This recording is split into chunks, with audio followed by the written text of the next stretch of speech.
Singrauli truck association ने अपने पत्र में जिक्र किया है कि पूरे भारत में ऊर्जा उत्पादन और बड़े बड़े कारखाने में जहां कोयले की आवश्यकता पड़ती है, एनसीएल की प्रमुख भूमिका है।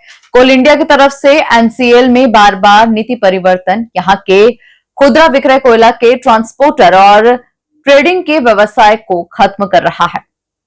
पहले एनसीएल के सभी परियोजना में रोड के माध्यम से सारा कोयला उठाना होता रहा है, जिसमें तमाम पूरे भारत के छोटे एवं बड़े व्यापारी ट्रांसपोर्टर ट्रक के माध्यम से व्यापार करते थे। उसे कंपनी द्वारा सीएचपी और रेल ट्रांसपोर्ट में बदलकर 90% कार्य खत्म कर दिया गया और फिर दूसरी बार परियोजना विस्तार के लिए जमीन का अधिग्रहण एनसीएल के द्वारा करने पर उनके पूरे मूल्य का अधिकार 300 रुपए मैट्रिक टन बेसिक मूल्य जो 600 से 700 रुपए मैट्रिक टन पड़ता है उसे थोपा गया और अभी हम उसी व्यवस्था में उलझे हैं। फिर जीएसटी केंद्र सरकार द्वारा कोयले में 5% से 18% कर दिया गया, जिसकी वजह से कोयला के मूल्य में लगभग 200 रुपए मैट्रिक टन की वृद्धि हुई। उसके पश्चात हम लोगों के ऊपर यह नई सैंपलिंग नीति लागू हो गई, जिसकी वजह से 1500 रुपए मैट्रिक टन से 2000 रुपए मैट्रिक टन कोयले की लागत बढ़ गई। यह नियम हम लोगों के पूरे व्यवसाय को खत्म कर देने की साजिश है। आपके द्वारा अगर यह नियम वापस नहीं लिया गया तो हम लोग मजबूरन पूरे परियोजना के कोयले डिस्पैच को बाधित करेंगे, जिसकी संपूर्ण जिम्मेदारी कोल इंडिया एवं एनसीएल प्रबंध की होगी। ग्लोबल इंडिया टीवी सिंगरौली से बंशमणि द्विवेदी की रिपोर्ट। सबसे बड़ी समस्या यह है कि जो हमारा एनसीएल है, यह नियम तो पूरे कोल इंडिया में लगा है, लेकिन एनसीएल में इसका सबसे ज़्यादा असर इसलिए हो रहा है क्योंकि पहले आपके माध्यम से भी इस चीज़ों को हमने बताया था पब्लिक को, और भी पत्रकार बंधुओं को बताया था हमने कि पहले जो इन्होंने एक यहाँ पे विस्थापन का अधिभार हमारे ऊपर लगाया कोयले पर, जो कहीं ना कहीं गलत था, उसको लेकर हम लोग कोर्ट भी गए और वहां से राहत मिली। लेकिन वह विस्थापन का पैसा बीजी के माध्यम से गारंटी तौर पे इनके यहाँ जमा होता है। वह 300 रुपया प्रति टन है, यह कहने को है, लेकिन उसका असर 700 से 800 रुपया प्रति टन होता है, क्योंकि हम कोयला ऑक्शन के माध्यम से लेते हैं और एनसीएल 20% प्रीमियम और 45% अधिभार टैक्स उसके ऊपर लगाकर हमें 800 रुपये टन का पहला झटका हुआ लगा।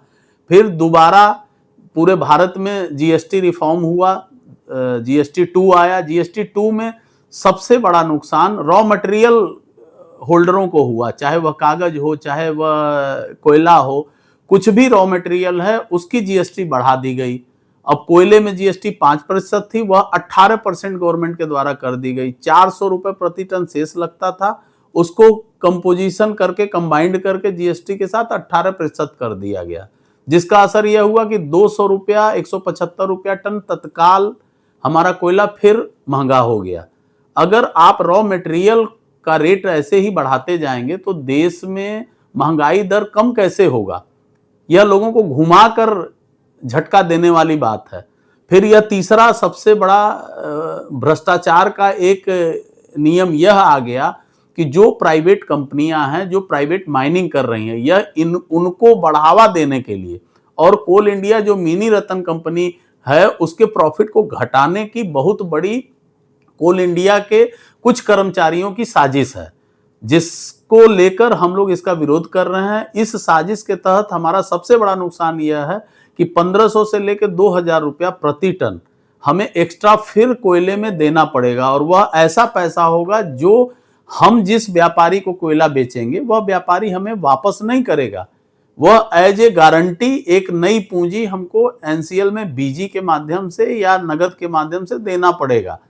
तो और वह एक जुए की तरह होगा कि अगर एनसीएल अपने ग्रेड को बढ़ा देता है, अगर उनके कर्मचारी हमारे लाइजनिंग से खुश न होते हैं और हमारे ऊपर 1 या 2 एफसी का भार अधिक कर देते हैं, तो वह सारा पैसा हमारा उनका हो जाएगा।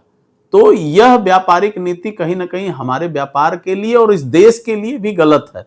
महंगाई इसके बाद और भी चरम सीमा पे जाने वाली है। उसी का विरोध हमारे सारे जितने भी सब्सिडरी हैं, एसईसीएल, एमसीएल, सीसीएल, डब्ल्यूसीएल और एनसीएल, सभी संगठन हर जगह अपने अपने तरीके से इसकी लड़ाई लड़ रहे हैं। अभी कोल मंत्रालय में भी लोग गए थे, एक डेलीगेशन पीएमओ ऑफिस भी गया था, वहां से सिर्फ आश्वासन मिल रहा, अभी कॉन्क्रीट कोई भी निर्णय नहीं आया है।